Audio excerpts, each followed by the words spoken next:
So hello friends, I hope you are doing well. So आज इस video में हम आपके एनसीईआरटी की बुक क्षितिज से जो आपका पहला चैप्टर है दो बैलों की कथा, जिसके रचयिता मुंशी प्रेमचंद जी हैं, उसके प्रश्न उत्तरी को देखेंगे जो आपके पाठ्य पुस्तक में दिए गए हैं। सो पिछली वीडियो में मैंने जो है कि आपको दो बैलों की कथा का जो मुख्य उद्देश्य है कि उस यह कहानी जो है कि हमसे हमें क्या संदेश देती है उसके बारे में बताया था कि दो बैलों की कथा जो मुंशी प्रेमचंद द्वारा रचित है कि उसका मुख्य उद्देश्य जो है कि स्वतंत्रता के महत्व को रेखांकित करना है कि जो दर्शाता है कि आज़ादी जो है कि हमें सहज से नहीं मिलती, इसके लिए जो है कि हमें निरंतर संघर्ष करना पड़ता है। यह कहानी हीरा और मोती के माध्यम से पशु मानव प्रेम, सच्ची मित्रता, एकता और अन्याय के विरुद्ध आवाज़ उठाने की जो है कि हमें सीख देती है। सो इसी चैप्टर के जो क्वेश्चन आंसर है उसे जो है कि हम आज देखने वाले हैं इस वीडियो में। तो चलिए शुरू करते हैं। सो आपके पाठ्य पुस्तक का जो पहला प्रश्न है वो ये है कि काजी हाउस में कैद पशुओं की हाजिरी क्यों ली जाती होगी। अब आपको मैंने बताया था कि काजी हाउस क्या है। सो काजी हाउस एक प्रकार की पशुओं की जेल होती है जहां लावारिस या पकड़े गए पशुओं को रखा जाता था। वहां पशुओं की हाजिरी इसलिए ली जाती होगी ताकि प्रशासन के पास पशुओं की सही संख्या का रिकॉर्ड रहे और यह पता चल सके कि कोई पशु वहां से भाग तो नहीं गया या किसी पशु की मृत्यु तो नहीं हो गई। हाजिरी के माध्यम से उनकी सुरक्षा और उपस्थिति सुनिश्चित की जाती है कि काजी हाउस में जो पशु रखे जाते थे, जो भी लावारिस हो या वो पकड़े गए हों, जैसे कि हीरा और मोती को जो है कि उन दोनों आदमियों ने जो लाठी लिए हुए उन दोनों आदमियों ने जो है कि पकड़ के काजी हाउस में लेकर गए थे। उसी प्रकार जो है कि अनेक मनुष्य ऐसे अनेक जानवर जो है कि ऐसे पाए जाते हैं जो लावारिस होते हैं। सो उन्हें पकड़ कर जो है कि काजी हाउस में रख दिया जाता है कि उनकी जो है कि हाजिरी सही तरीके से हो जाए। सो दूसरा प्रश्न क्या कहता है? दूसरा प्रश्न ये कहता है कि छोटी बच्ची को बैलों के प्रति प्रेम क्यों उमड़ आया। यह छोटी बच्ची कौन है? तो यह छोटी बच्ची वही है जो भैरव की बेटी थी, जिसकी माँ जो है कि मर चुकी थी और वो अपने सौतेली माँ के साथ रहती थी जो उसे काफ़ी मारती थी। सो छोटी बच्ची को बैलों के प्रति प्रेम क्यों उमड़ पड़ा? सो छोटी बच्ची की माँ मर चुकी थी और उसकी सौतेली माँ उसे बहुत मारती पीटती थी, इसलिए वह घर में अकेलापन और दुख महसूस करती थी। जब उसने देखा कि गया भी हीरा और मोती को बहुत मारता है तो उन्हें भूखा रखता है, तो उसे उन बेजुबान बैलों में अपना ही अक्ष दिखाई पड़ा। यहाँ पे अक्ष मतलब कि उन्हें जो है कि वही रूप वही जो उस छोटी बच्ची के साथ उसकी सौतेली माँ करती है, जो बुरा व्यवहार उसके साथ करती है, वही जो है कि गया भी हीरा और मोती के साथ करता है। तो ये जो है कि वही रूप उसको उस उनमें दिखाई पड़ता है। बैलों की लाचारी और उनके साथ होने वाले अन्याय ने बच्ची के मन में उनके प्रति सहानुभूति और प्रेम पैदा कर दिया कि वो छोटी बच्ची जो है कि जानती है कि यह दुर्व्यवहार जो है कि उसके साथ उसकी सौतेली माँ भी करती है, जैसा वो गया जो है कि हीरा और मोती के साथ करता है। तो यही देख कर जो है कि उस छोटी बच्ची के मन में सहानुभूति और प्रेम पैदा हो गया उन दोनों बैलों के लिए। सो अगला क्वेश्चन है, कहानी में बैलों के माध्यम से कौन कौन से नीति विषयक मूल्य उभर कर आए हैं। सो यहाँ पर नीति विषयक मूल्य कौन कौन से हैं? सो इस कहानी के माध्यम से कई महत्वपूर्ण नैतिक मूल्य सामने आते हैं। सबसे प्रमुख मूल्य स्वतंत्रता का है कि यहाँ पर इस कहानी में आपको पहले ही दिखाया गया है, पहले ही बताया गया है कि यहाँ पर इस कहानी का जो मुख्य उद्देश्य है वो स्वतंत्रता को ही लेकर है। सो सबसे प्रमुख मूल्य जो है कि स्वतंत्रता का है, जिसके लिए निरंतर संघर्ष करना पड़ता है। इसके अलावा विपत्ति के समय एक दूसरे का साथ देना, सच्ची मित्रता निभाना, नारी जाति का सम्मान करना और अपने मालिक के प्रति वफादार रहना, जैसा कि हीरा और मोती झूरी काछी के लिए रहते थे। जैसे मूल्य कहानी को गरिमा प्रदान करते हैं, तो इन मूल्यों को जो है कि आप याद रखें। ये मूल्य जो है कि आपसे पूछे पूछे जा सकते हैं एग्जाम रिलेटेड।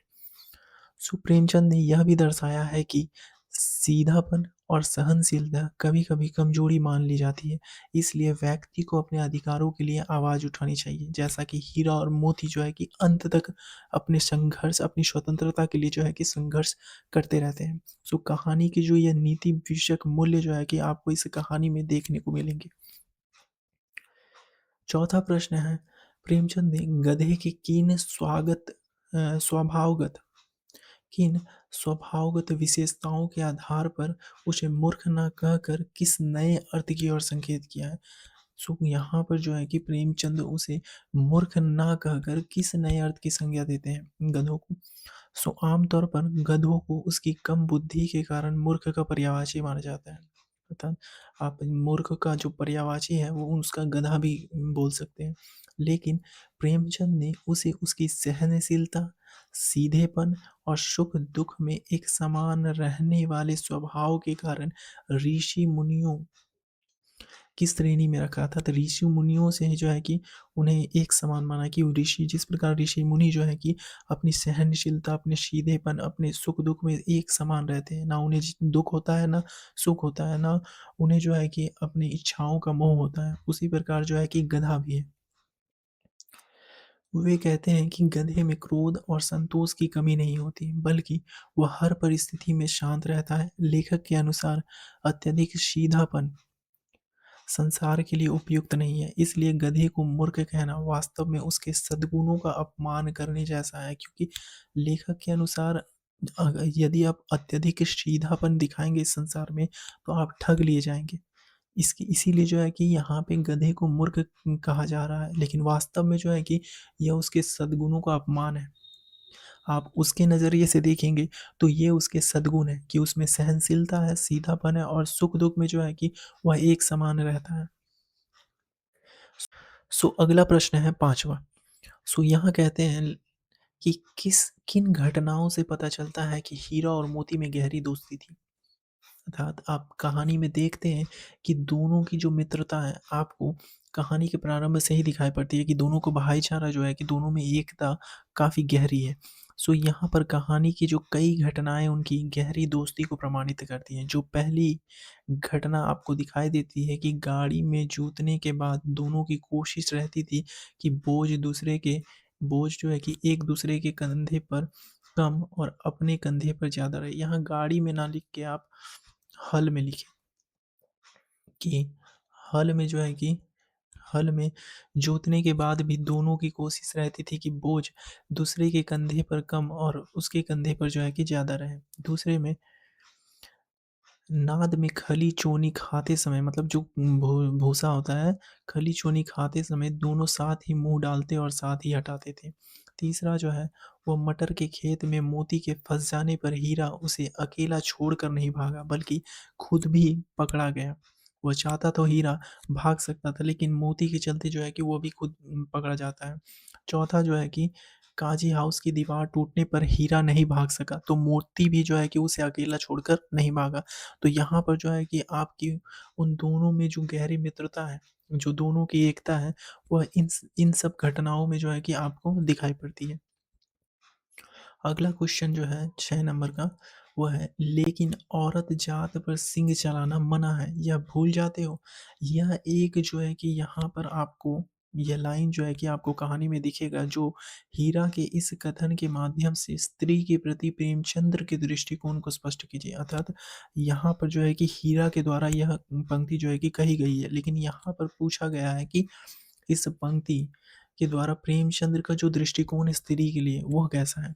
सो हीरा का यह कथन जो है हीरा का यह कथन तत्कालीन समाज में मतलब आज के समाज में स्त्रियों के प्रति प्रेमचंद के गहरे सम्मान और संवेदनशीलता को दर्शाता है। यह पंक्ति इस बात की ओर संकेत करती है कि उस समय के समाज में पशुओं तक स्त्री जाति का सम्मान करना अवश्य अपना कर्तव्य समझते थे। प्रेमचंद यह संदेश देना चाहते हैं कि नारी पूजनीय है और उस पर शारीरिक बल का प्रयोग करना या उससे प्रताड़ित करना वीरता नहीं बल्कि कायरतापूर्ण है और अनैतिक कार्य है। वे समाज में स्त्री की सुरक्षा और सम्मान के प्रबल पक्षधर हैं। अर्थात प्रेमचंद्र की जो दृष्टि है आज तत्कालीन समाज में, आज के समाज में कि स्त्री को जो है कि आपको पूजनीय समझना चाहिए। अर्थात उसको जो है कि अपने शारीरिक बल का प्रयोग जो है कि उस पे नहीं करना चाहिए, और ना ही उनको अपने प्रताड़ना का मूल कारण ही बनने देना है, बल्कि कायरतापूर्ण और अनैतिक कार्यों से अपने आप को दूर रखें, और स्त्री की सुरक्षा और सम्मान के लिए हमेशा पक्षधर रहें। सो अगला क्वेश्चन जो है कि ये कहता है कि किसान जीवन वाले समाज में पशु और मनुष्य के आपसी संबंधों को कहानी में किस तरह व्यक्त किया गया है। सो प्रेमचंद ने दिखाया है कि किसान जीवन में पशु और मनुष्य का गहरा और भावात्मक संबंध होता है। कहानी में झूरी अपने बैलों, हीरा और मोती को अपने बच्चों की तरह प्यार करता है और उनके प्रति आत्मीयता रखता है।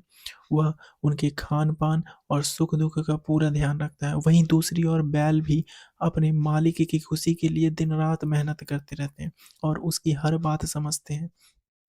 जब झूरी काठी जो है कि अपने बैलों को गया के पास भेज देता है, तो भी जो है कि वो किसी भी तरह अपने मालिक के पास जो है कि फिर से चले आते हैं। यह इन लोगों में जो जो आत्मीयता है मनुष्य और जानवरों में, वो यहाँ पर जो है कि प्रेमचंद ने दिखाया है। सो प्रेमचंद ने दिखाया है कि किसान के लिए पशु केवल खेती का साधन नहीं, सिर्फ काम करवाने का ही एक साधन नहीं, बल्कि परिवार के सदस्य जैसे होते हैं, जिनके बिछड़ने पर किसान को वैसा ही दुख होता है जैसे अपने प्रियजन के बिछड़ने पर। अर्थात यहाँ पे मनुष्य और जानवरों के बीच, जो किसान और जानवर, जो पशु और मनुष्य के बीच जो आपसी संबंध है, उनका जो है कि प्रेमचंद ने बड़े अच्छी तरह से बखान किया है। अगले क्वेश्चन में कहते हैं कि इतना तो हो ही गया कि 9-10 प्राणियों की जान बच गई। यह पंक्ति जो है कि आपको मैंने जो है कि कहा था कि यह जो जब हीरा जब हीरा जो है कि हीरा मोती उस दीवार को तोड़ते हैं और सभी जानवर जो है कि भाग जाते हैं, लेकिन गधा नहीं भागता। तो यहाँ पे वही पंक्ति आई है कि इतना तो हो ही गया कि 9-10 प्राणियों की जान बच गई, वे सब तो आशीर्वाद देंगे। सो मोती के इस कथन के आलोक में उसकी विशेषता बताइए। सो यहाँ पर जो है कि मोती का यह कथन उसके परोपकारी और साहसी स्वभाव को उजागर करता है, कि मोती जो है कि कितना साहसी है। जब काजी हाउस की दीवार टूट गई और मोती ने अन्य बेजुबान जानवरों को भागने का मौका दिया, तो उसने अपनी सुरक्षा की चिंता ना कर दूसरों की जो है कि भलाई को प्राथमिकता दी। वो चाहता तो वो खुद भी भाग सकता था, लेकिन उसने जो है कि सभी जानवरों को पहले भागने दिया और खुद वहीं पे रह के जो है कि वह हीरा की मदद करता रहा। वह स्वभाव से थोड़ा उग्र और विद्रोही तो है, लेकिन उसका हृदय अत्यंत दयालु है। वह अन्याय के विरुद्ध आवाज उठाना जानता है और स्वार्थ से ऊपर उठकर सामूहिक हित के बारे में भी सोचता है। उसकी यह भावना उसे आदर्श मित्र, एक उदार नायक के रूप में प्रस्तुत करती है। अर्थात मोदी जब ये कहता है कि इतना तो हो ही गया, 9-10 प्राणियों की जान बच गई, तो वो यहाँ पर इस पंक्ति से जो है कि उसका जो आदर्श चरित्र है, एक मित्र का और एक उदार नायक का, वो जो है कि प्रेमचंद इस कथन के माध्यम से हमें दिखाते हैं। अगला प्रश्न जो है कि वह इन दोनों प्रश्नों का आशय स्पष्ट कीजिए, कि इन दोनों प्रश्नों के माध्यम से प्रेमचंद जी हमें क्या कहना चाहते हैं। सो पहला जो प्रश्न है, अवश्य ही उनमें कोई ऐसी गुप्त शक्ति थी जिससे जीवों में श्रेष्ठता का दावा करने वाला मनुष्य वंचित है। यहाँ पर उनमें जो ऐसी गुप्त शक्ति थी, तो किन में, तो उन दो बैलों में। सो इस पंक्ति का आशय यह है कि हीरा और मोती एक दूसरे की मन की बात बिना कहे ही समझ लेते थे। मनुष्य स्वयं को श्रेष्ठ और बुद्धिमान मानता है, लेकिन अक्सर वह शब्दों के जाल में फंसकर दूसरों की भावनाओं को नहीं समझ पाता। अर्थात यहाँ पे जो है कि हीरा मोती की जो दोस्ती थी, जो मित्रता थी, इतनी गहरी थी कि वो मुख भाषा में बिना बोले ही जो है कि एक दूसरे की बातों को समझ लेते थे। वहीं दूसरी तरफ हम मनुष्य, जो अपने आप को जीवों में श्रेष्ठ मानते हैं, वह जो है कि मनुष्य होते हुए भी दूसरे की भावनाओं को नहीं समझता और उसकी मन को ठेस पहुंचाता है। सो प्रेमचंद जी जो है कि इसी के बारे में कहते हैं, बैलों के पास वह मुख भाषा या गुप्त शक्ति थी जिससे वे प्रेम और सहानुभूति को गहराई से महसूस कर लेते थे, जिससे आज का स्वार्थी मनुष्य वंचित हो गया है। क्योंकि स्वार्थी मनुष्य जो है कि वह अपने आप के बारे में पहले सोचता है कि दूसरों के मन को क्या होता है, उसके वो उसकी चिंता नहीं करता। दूसरा प्रश्न ये कहता है कि उस एक रोटी ने उसकी भूख तो क्या शांत होती, पर दोनों के हृदय को मानो भोजन मिल गया। उस एक रोटी उस एक रोटी से, अर्थात यह रोटी जो है कि उन दोनों बैलों को कौन देता है, तो वो छोटी बच्ची। सो गया के घर में बैलों को एक दिन भर अपमान और मार झेलनी पड़ती थी। जब छोटी बच्ची ने भूखे हीरा मोती को चुपके से एक एक रोटी खिलाई, तो उससे उनका पेट तो नहीं भरा, लेकिन उनकी आत्मा तृप्त हो गई। इसका अर्थ यह है कि उन बैलों के लिए वह रोटी मात्र भोजन नहीं थी, बल्कि उस बच्ची का प्रेम और सहानुभूति थी। अपमान और मारपीट के बीच उस नन्ही बच्ची के अपनत्व ने उनके हृदय को सुकून और शांति प्रदान की। उस एक रोटी से तो जो है कि हीरा और मोती का पेट तो नहीं भरा, लेकिन उस जो छोटी बच्ची थी, उसके उसके अंदर की जो संवेदना है उसके अंदर की जो संवेदना है वह दिखाई पड़ती है। दो बैलों के लिए जो उसके अंदर की जो संवेदना है, वह जो है कि प्रेमचंद यहाँ पे दिखाना चाहते हैं। अगला प्रश्न ये कहता है कि गया ने हीरा मोती को दोनों बार सूखा भूसा खाने के लिए दिया, क्योंकि गया ने जो है कि हीरा और मोती को, जब वो भाग गए थे घर, उसके बाद उसने जो है कि उसे फिर से लाया अपने घर, लेकिन दोनों को जो है कि दोनों बार सूखा भूसा खाने के लिए क्यों दिया? क्योंकि इसका उत्तर जो है कि आपके पाठ्य पुस्तक में 4 विकल्प दिए गए होंगे। सो उन विकल्पों में से जो है कि जो तीसरा विकल्प है ग, वह सही उत्तर है इसका। और क्यों? क्यों? वह हीरा मोती के व्यवहार से बहुत दुखी था। गया को लगा कि यह बैल बहुत ज़िद्दी और अड़ियल है, क्योंकि वे उसके यहाँ काम करने में आनाकानी कर रहे थे और भागने की कोशिश कर रहे थे। इसलिए उनसे बदला लेने और उन्हें नीचा दिखाने के लिए उसने उन्हें खली चूने के बजाय केवल सूखा भूसा दे दिया था। अर्थात वो समझ रहे थे कि वो जो है कि काम करना नहीं चाहते, दोनों हीरा और मोती जो है कि कामचोर हैं, इसीलिए जो है कि वो काम करने से आनाकानी कर रहे हैं, और इसी के चलते जो है कि गया ने जो है कि हीरा और मोती को सूखा भूसा दे दिया। अगला जो है वो है रचना और अभिव्यक्ति। इसमें जो है कि अगले जो 11वां प्रश्न है वो कहता है कि हीरा और मोती ने शोषण के खिलाफ आवाज उठाई, लेकिन उसके लिए प्रताड़ना भी सही। हीरा मोती की इस प्रतिक्रिया पर तर्क सहित अपने विचार प्रकट करें कि हीरा मोती जो है कि शोषण के खिलाफ आवाज तो उठाई, लेकिन उसके लिए प्रताड़ना भी जो है कि सही। सो यहाँ पे प्रेमचंद जी कहते हैं कि शोषण के विरुद्ध आवाज उठाना आत्मसम्मान के लिए अनिवार्य है, चाहे वो मनुष्य हो या जानवर हो, या दोनों के लिए जो है कि अनिवार्य है कि आप अपने आत्मसम्मान के लिए, अपने सेल्फ रिस्पेक्ट के लिए जो है कि आपको शोषण के विरुद्ध लड़ना पड़ेगा। सो हीरा और मोती ने जो है कि गया के जो अन्यायपूर्ण व्यवहार और काजी हाउस की कैद के खिलाफ जो विद्रोह किया, वह उनकी स्वतंत्रता की चाह को दर्शाता है। यद्यपि इसके बदले उन्हें भूखा रहना पड़ा और डंडे खाने पड़े, लेकिन उनकी यह प्रताड़ना व्यर्थ नहीं गई। यदि वे चुपचाप शोषण सहते रहते, तो वे कभी भी वापस झूरी के घर नहीं पहुंच पाते। यह संदेश देता है कि आज़ादी मुफ्त में नहीं मिलती, इसके लिए कष्ट सहना और संघर्ष करना पड़ता है। अर्थात यहाँ पे हीरा और मोती के द्वारा जो है कि यही बताते हैं कि यदि आपको अपने आत्मसम्मान के लिए संघर्ष करना पड़े, तो आपको जो है कि वो करना पड़ेगा। सो यहाँ पर यदि वो चुपचाप शोषण सहते रहते, तो कभी भी जो है कि वापस झूरी के घर नहीं पहुंच पाते, और तथा आज़ादी जो है कि उन्हें किसी भी मनुष्य हो या जानवर, किसी को जो है कि मुफ्त में नहीं मिलती, उसके लिए आपको कष्ट करना पड़ेगा और संघर्ष जो है कि करना पड़ेगा।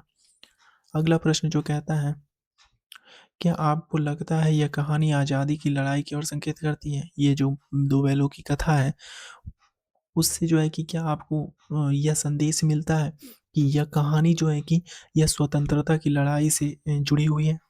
तो इसका आंसर है जी हाँ।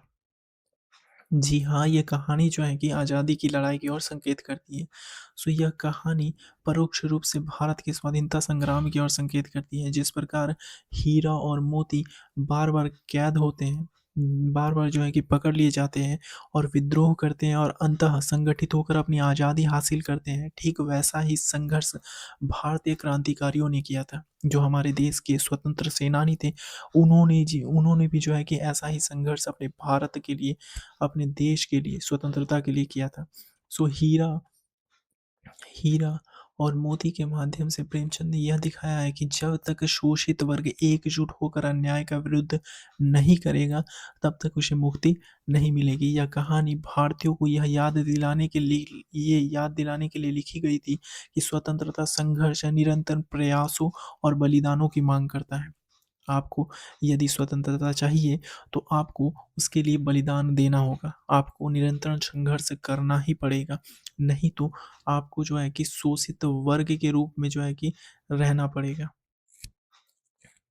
सो यह कहानी जो है कि आज़ादी की लड़ाई की ओर संकेत करती है। उसके बाद जो है कि भाषा अध्ययन की ओर देखें तो अगला प्रश्न क्या कहता है कि कहानी में प्रयुक्त निपात वाले 5 वाक्य कौन से हैं? ये निपात शब्द क्या होते हैं? सो निपात वे शब्द होते हैं जो वाक्य में किसी बात पर विशेष जोर देने के लिए प्रयोग किए जाते हैं। यदि आप कोई वाक्य, कोई सेंटेंस बोलते हैं और उसमें जो है कि निपात का प्रयोग होता है, निपात जैसे जैसे ही, भी, तो, तक, मात्र, ऐसे शब्द जो है कि कहानी में आपको जगह-जगह देखने को मिलेंगे।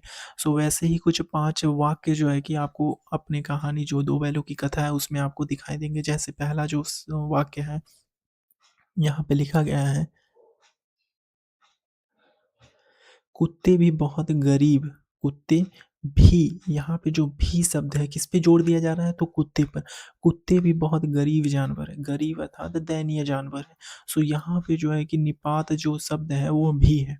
दूसरा जो वाक्य है वो है, कभी कभी उसे भी क्रोध आ जाता है, आ ही जाता है, कभी कभी उसे भी क्रोध आ ही जाता है। तो यहाँ पर भी निपात शब्द भी है। उसे ही नहीं, संसार के सभ्य कहलाने वाले देशों को भी आश्चर्य हो। तो यहाँ पर जो निपात शब्द है वो भी है और यहाँ पर उसे ही नहीं, उसे ही भी शब्द जो है कि निपात का शब्द है। एक बार ही जो जोर लगाया तो आधी दीवार गिर पड़ी। यहाँ पर जो निपात शब्द है वो है तो और एक बार ही। तो इन शब्दों में जिन शब्दों के द्वारा जो है कि सेंटेंस या वाक्य में जो है कि जोर देने का प्रयोग किया जाता है तो वो आपके निपात शब्द होते हैं। अंतिम जो लाइन है वो है, दोनों के हृदय को मानो भोजन मिल गया हो। दोनों के हृदय को जो है कि मानो भोजन मिल गया हो। यहाँ पे जो है कि हो। सो दोनों के हृदय को, किसको? दोनों के हृदय को। सो यहाँ पर जो है कि आपको कुछ निपात शब्द जो है कि देखने को मिलेंगे। यहाँ पे ही शब्द जो है कि दोनों के हृदय को मानो भोजन मिल गया ही। तो यहाँ पे ही भी जो है कि वो निपात है। सो इसके बाद जो 14 नंबर प्रश्न है वो है, रचना के आधार पर वाक्य भेद बताइए अथवा उपवाक्य छाट कर उसके भेद लिखिए। रचना के आधार पर जो वाक्य जो है कि 3 प्रकार के जो आपके होते हैं, मिश्र वाक्य, सरल वाक्य, मिश्र वाक्य। तो उसी प्रकार जो है कि यहाँ पे यह प्रश्न दिया गया है कि यह प्रश्न वाक्य संरचना और उनके प्रकारों पर आधारित है। उत्तर इस प्रकार है। जो पहला वाक्य है वह है, दीवार का गिरना था कि अधमरे से पड़े हुए सभी जानवर चेत उठे। अर्थात आपको इस सेंटेंस का वाक्य भेद बताना है कि यह सेंटेंस जो है कि जैसे आप इंग्लिश में जो है कि देखते हैं कि सिंपल सेंटेंस, कंपाउंड सेंटेंस और कॉम्प्लेक्स सेंटेंस, उसी प्रकार जो है कि हिंदी में भी जो है कि वही शब्द है कि यहाँ पर जो है कि आपको वाक्य का जो है कि भेद बताना होगा। आप अगर वाक्य में अगर सेंटेंस में देखो तो यहाँ पर जो है कि शब्द जो है कि आया हुआ है, की शब्द आया हुआ है, तो यहाँ पर जो वाक्य का भेद होगा वह मिश्र वाक्य है। कि 2 सेंटेंस जो अलग-अलग, जो 2 सिंपल सेंटेंस, जो सरल वाक्य जो है कि उन दोनों को जो है कि की के द्वारा जोड़ा गया है। सो यहाँ पर प्रधान उपवाक्य है दीवार का गिरना। दीवार का गिरना जो है कि वो प्रधान उपवाक्य है, और आश्रित जो उपवाक्य है जो इस पे आश्रित है वो है कि अधमरे से पड़े हुए जानवर चेत उठे।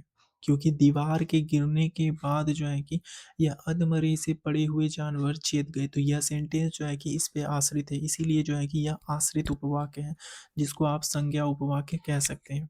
दूसरा जो है वह है सहसा एक दड़ियल आदमी जिसकी आंखें लाल थी और मुद्रा अत्यंत कठोर आया। सो यहाँ पर जो सेंटेंस है, जो वाक्य भेद है, वह है मिश्र वाक्य। अर्थात प्रधान उपवाक्य क्या है, तो सहसा एक दड़ियल आदमी आया, यह आपका प्रधान उपवाक्य है। इसी के बारे में जो है कि आपको आगे बताया गया है कि जिसकी आंखें लाल है, तो किसकी आंखें लाल है, तो दड़ियल आदमी की, और उसकी मुद्रा कैसी है, तो अत्यंत कठोर है, और वो क्या कर रहा है, तो वो आया है। सो यहाँ पर जितना भी जो सेंटेंस दिया हुआ है वो जो है कि इस दड़ियल आदमी के बारे में बता रहा है। तो प्रधान उपवाक्य सहसा एक दड़ियल आदमी आया, और आश्रित उपवाक्य क्या है, जिसकी आंखें लाल थी और मुद्रा अत्यंत कठोर था। तो ये इसकी विशेषता बताई जा रही है, तो इसीलिए यह विशेषण उपवाक्य है। उसके बाद जो तीसरा सेंटेंस है वह है हीरा ने कहा गया के घर से नाहक भागे। हीरा ने कहा गया के घर से नाहक भागे। तो यहाँ पर वाक्य का जो भेद है वह है मिश्र वाक्य, और प्रधान उपवाक्य जो है वह है हीरा ने कहा। इसका जो आश्रित उपवाक्य है यहाँ पे की जो दिया हुआ है, क्योंकि यह मिश्र वाक्य है इसीलिए आपको बताया गया कि हीरा ने कहा कि घर से नाहक भागे। इसीलिए आश्रित उपवाक्य जो है वो है घर के गया के घर से नाहक भागे, जो संज्ञा उपवाक्य है। उसके बाद जो है कि चौथा है मैं बेचूंगा तो बिकेंगे। वाक्य भेद है मिश्र वाक्य, और इसके जो है कि इसका प्रधान उपवाक्य है तो बिकेंगे, और आश्रित उपवाक्य है मैं बेचूंगा, जो कि क्रिया विशेषण उपवाक्य है। क्योंकि यहाँ पर जो बेचूंगा शब्द है वो जो है कि क्रिया है, जो उसकी विशेषता, जो पहले की विशेषता वर्ब की विशेषता, जो क्रिया है उसकी विशेषता बता रही है। तो यहाँ पे जो है कि क्रिया विशेषण उपवाक्य है। अगर वह मुझे पकड़ता तो मैं बेमारे ना छोड़ता। तो यहाँ पर कहता है वो जो वाक्य भेद है वह मिश्र वाक्य है, और प्रधान उपवाक्य जो यहाँ पे होगा, तो मैं बेमारे ना छोड़ता, अगर वह मुझे पकड़ता। तो आश्रित उपवाक्य क्या है, अगर वह मुझे पकड़ता। तो यहाँ पे जो है कि क्रिया विशेषण उपवाक्य है। सो अगला प्रश्न है 15। सो कहानी में जगह जगह मुहावरों का प्रयोग हुआ है। कोई 5 मुहावरे छांटिए और उनका वाक्य में प्रयोग कीजिए। तो आप कहानी में देखेंगे कि आपको जगह जगह जो है कि मुहावरे देखने को मिलेंगे। सो इस कहानी में जो है कि ऐसे ही मुहावरे आपको देखने को मिलेंगे जो यहाँ पे दिया गया है। तो उसी में से जो है कि 5 मुहावरे मैंने यहाँ पे दिए हैं। सो मुहावरा क्या है, सो मुहावरा जो है कि ऐसे वाक्यांश है, मतलब वाक्य अंश है, ये पूरे वाक्य नहीं है। जैसे अगर आपको लोकोक्तियां कहा था तो वो पूरा वाक्य में आपको मिलता, लेकिन मुहावरा क्या है, तो मुहावरा सिर्फ वाक्य का अंश है। ऐसे वाक्यांश है या ऐसे शब्द समूह है जो अपना साधारण या शाब्दिक अर्थ छोड़कर एक विशेष या लाक्षणिक जो है कि अर्थ प्रकट करता है। विशेष और लाक्षणिक अर्थ मतलब कैसे, जैसे जो यहाँ पे मुहावरा कहा जाएगा वह उससे जो है कि कुछ अलग लाक्षणिक शब्द प्रकट करेगा, कुछ अलग अर्थ प्रकट करेगा। जैसे यहाँ पर जो है कि प्रेमचंद की भाषा मुहावरेदार होती है। यहाँ कहानी से 5 प्रमुख मुहावरे दिए गए हैं। सो ये मुहावरे का जो विशेष अर्थ आपको कहना है, ये समझना है, वो है कि शब्दों का समान अर्थ ना होकर कोई विशिष्ट अर्थ निकलेगा। जो आपको शब्द वहाँ पर दिए गए हैं उससे जो है कि कुछ अलग ही उसके अर्थ निकलेंगे। जैसे यहाँ पर जो पहला मुहावरा है वह है जी तोड़ काम करना। अर्थात जी तोड़ काम करना, अर्थात इसका अर्थ है बहुत अधिक मेहनत करना। क्योंकि यहाँ पे जो वाक्यांश बोला गया है, मतलब वाक्य का अंश जो बोला गया है, उससे जो है कि उसका अर्थ कुछ भिन्न है। सो इसका वाक्य क्या होगा कि हीरा और मोती झूरी के यहाँ भी जी तोड़ काम करते हैं। जी तोड़ काम करने का अर्थ है बहुत अधिक मेहनत करना। दूसरा जो मुहावरा है वह है ईंट का जवाब पत्थर से देना, मतलब कड़ी प्रतिक्रिया देना। कि आप किसी को जवाब जो है कि उसी के जवाब में जो है कि उसका प्रतिक्रिया उत्तर दे रहे हैं। सो ईंट का जवाब पत्थर से जीना। तो अंत में जो है कि मोती ने ईंट का जवाब पत्थर से देने का निश्चय किया और सांड को हरा दिया। तीसरा है प्राणों से हाथ धोना। प्राणों से हाथ धोना मतलब मर जाना। सो अगर कसाई उन्हें ले जाता तो बैलों को अपने प्राणों से हाथ धोना पड़ता। जो चौथा मुहावरा है वह है टस से मस ना होना। अर्थात इसका जो अर्थ है इस मुहावरे का विचलित ना होना या अपनी जगह से ना हिलना। इसका वाक्य जो है वह है गया ने बहुत कोशिश की पर दोनों बैल अपनी जगह से टस से मस ना हुए। जो पांचवा मुहावरा है वह है गदगद होना अर्थात बहुत प्रसन्न होना। वाक्य में इसका वाक्य जो है वह है जब बैल घर वापस आए तो झूरी उन्हें देखकर गदगद हो गया। गदगद हो गया मतलब खुश हो गया अर्थात खुश हो गया। सो ये जो है कि आपके पाठ्य के जो क्वेश्चन थे उनके आंसर जो है कि मैंने आपको बताए हैं। सो यहीं पे जो है कि आपके जो क्वेश्चन आंसर थे वो समाप्त हो जाते हैं। सो मैं आशा करता हूँ कि आपको जो है कि यह प्रश्न के जो उत्तर हैं वो आपको समझ में आए होंगे। So thank you.